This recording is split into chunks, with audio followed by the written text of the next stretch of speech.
Basically, my story begins in first year university.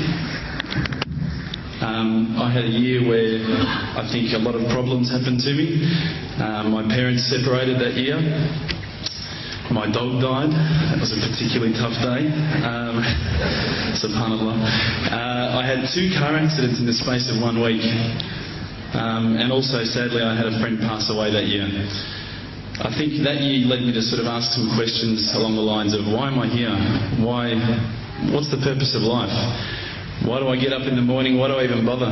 Why don't I just sit on the couch, watch TV, Jerry Springer, whatever? And I think I started to ask questions about, the purpose of life, and that led me to start to do a bit of a holy quest. Naturally, as an Aussie, the first thing I did was investigate Christianity. I had a few Christian friends, and I remember going to a church camp. It was one of the funniest camps I've ever been to in my life. Everybody was singing. I didn't know what the words were. I didn't know what they were saying. It sounded great. They had beautiful voices, but it just seemed really strange. And everybody was telling me how much God loved me, and I was thinking, God loves me? My dog died. Subhanallah.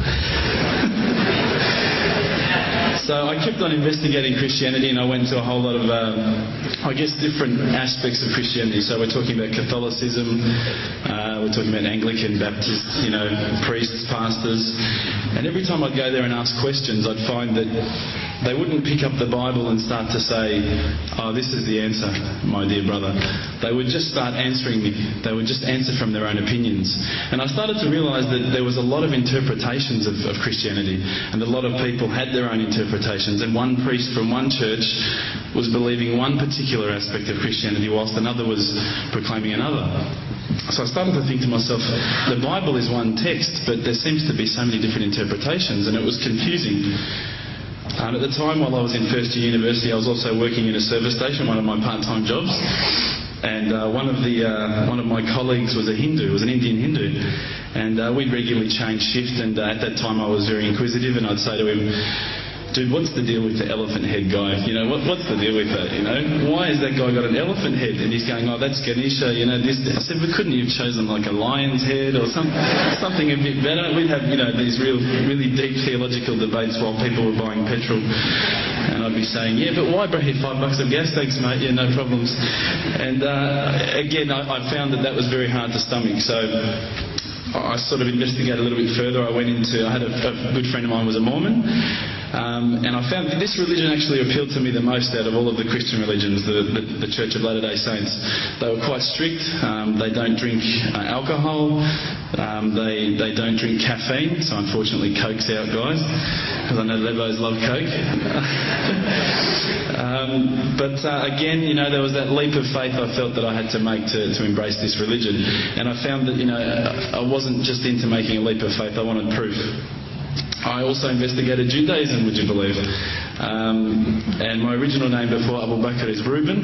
So if you've probably seen all the movies, you've seen Rubenstein. At the end, they probably thought I was Jewish, so they thought, oh, this guy's, one of us. But again, I just didn't find what I was looking for. Lastly, I probably looked into Buddhism, and I found that this was probably the religion that I was going to choose. I thought, look, this is great. There's so much. People at peace here. They seem to be really switched on, and they seem to be living one with the world, and that's what really appealed to me. But the more and more I looked into it, I guess I realised that it wasn't a religion of God. It was just a nice way to live.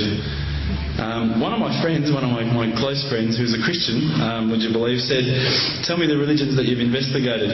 So I went through them. I said, Judaism, Christianity, Catholicism, Buddhism, Hinduism, da-da-da-da. He goes, what about Islam?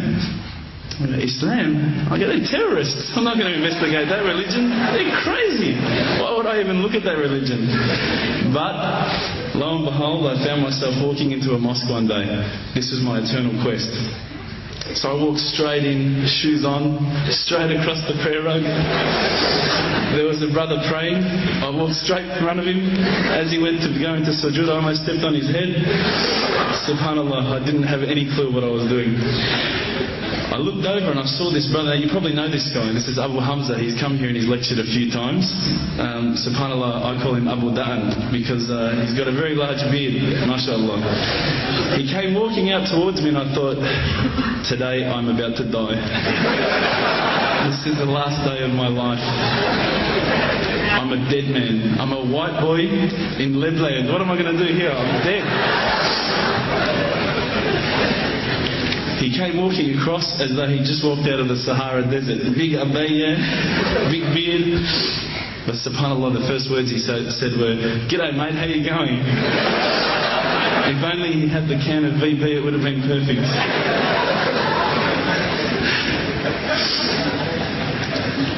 SubhanAllah, I was very taken aback by his welcoming nature. As Aussies, I guess now, I don't want to offend any Australians here, but my upbringing is from a country upbringing. My parents raised me as an atheist. They were raised as Christians. They were dragged along to church every Sunday, and they hated every minute of it. So as soon as we were born, they drummed it into our heads that when you die, you're worm food. That's it. There's no afterlife. There's no God. It's all rubbish. So I was raised as an atheist.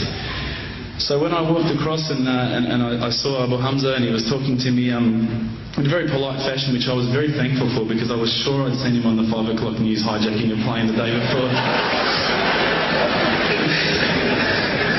Now, Aussies are hospitable, don't get me wrong, but Lebos are the most hospitable people I've ever come across. And as the brother Hamza was saying, these brothers were making me cups of tea, and I honestly needed to keep going to the toilet every 5 minutes. They just kept putting tea in front of me, biscuits. I'd never seen anything like it. And I think to some degree I kept coming back for the biscuits, but also for the religion.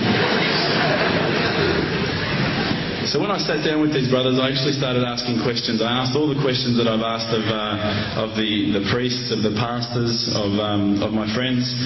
And subhanAllah, the thing that really struck me is that every time I asked the question, they wouldn't just answer. They would pick up a Quran and they would say, "Read this, bro. Read this."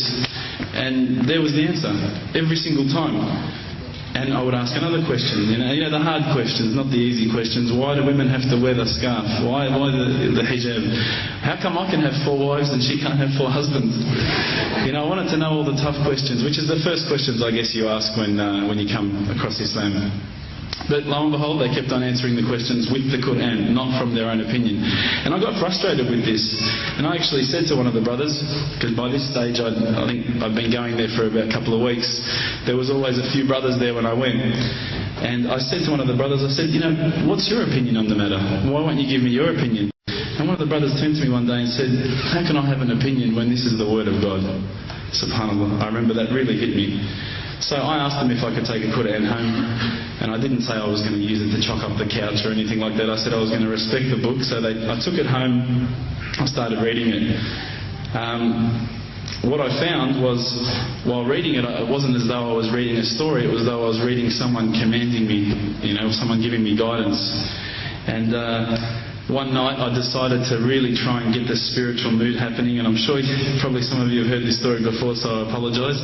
I'd lit a candle, I had the window open, I had the curtains drawn, you know, I was trying to get that really spiritual feeling. It was a nice summer night in Melbourne, as summer as it can get in Melbourne, and I was sitting there thinking, this is it, you know, this is the night. I'd been, you know, investigating all the spiritual proofs, all the scientific proofs about the fact that the mountains are the pegs, about, you know, how the embryo develops inside, you know, the woman, all these amazing proofs, but I still needed that little push. It's like I was on the edge of a cliff, I was ready to jump, I just needed a push. So I was sitting there, it was very quiet. I was reading Quran, and I stopped. I said, Allah, this is my moment. This is the time I'm about to jump into Islam. All I need is just a sign. Just a little sign, nothing huge, maybe a bolt of lightning. You know, maybe half the house could fall down or something, you know, just small. Small for you, man. You created the earth, come on.